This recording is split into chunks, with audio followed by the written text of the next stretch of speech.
The medbay lights flickered again.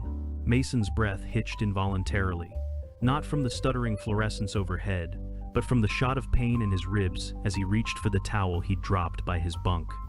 2 weeks post-accident, and he still couldn't sneeze without feeling like his chest was being pried open. The shoulder? Better. Mostly. But the ribs, they ached with a sort of stubborn pride, like they wanted him to know exactly how much of a mistake it had been to walk into that unstable gravity simulation pod. Severe lateral compression, Dr. Heskell had said, glancing at the scans like she was trying not to scold him. 2 cracked ribs, 1 displaced anteriorly. Dislocated left shoulder. You're lucky it wasn't worse. Lucky.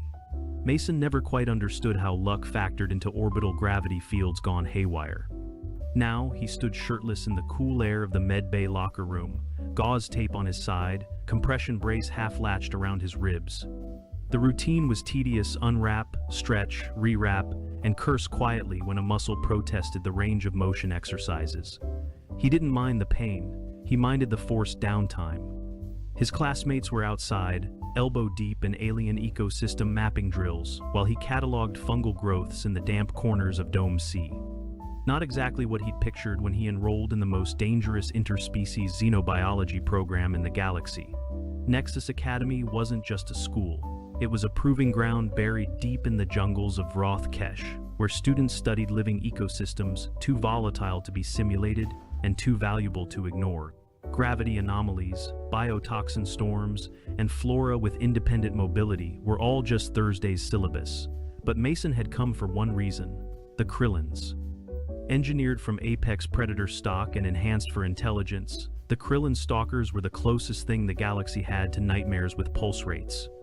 8 feet tall at the shoulder, capable of rendering steel like paper, they had been bred for war and now were being studied for peace. Ethical reprogramming, behavioral protocols, even attempts at communication. It was why Mason had chosen xenobiology. He wanted to understand them, not just catalog their terror. Today, though, he was grounded. Again. A short assignment: scan atmospheric moisture levels near the secondary hatchery, retrieve a med scanner he'd left behind yesterday, and return before the late afternoon drills began. He pulled on his uniform top with a wince and pressed his clearance badge to the exit console. The door hissed open, and the station's clean, metallic corridors greeted him with their usual sterile calm. 15 minutes later, calm was the last thing left. The sirens began low, an eerie hum that grew sharp and ragged, echoing through the dome with digital urgency. Mason froze mid-step as the red strobe lights flashed to life along the walls. Security breach detected. All students report to evacuation zones. Level 4, protocol in effect. Level 4? That wasn't a drill. Level 4 meant predator breach. Mason turned back toward the main corridor, but the bulkhead door slammed shut ahead of him. Then, another, sealed behind him. A full lockdown. 1,000 possible causes raced through his mind, but only one froze his chest. The Krillin enclosures were adjacent to the secondary hatchery. He looked down at the small corridor screen just as a grainy image blinked to life. Blurred movement, long limbs, black eyes, a tail swaying low and slow like a metronome of death.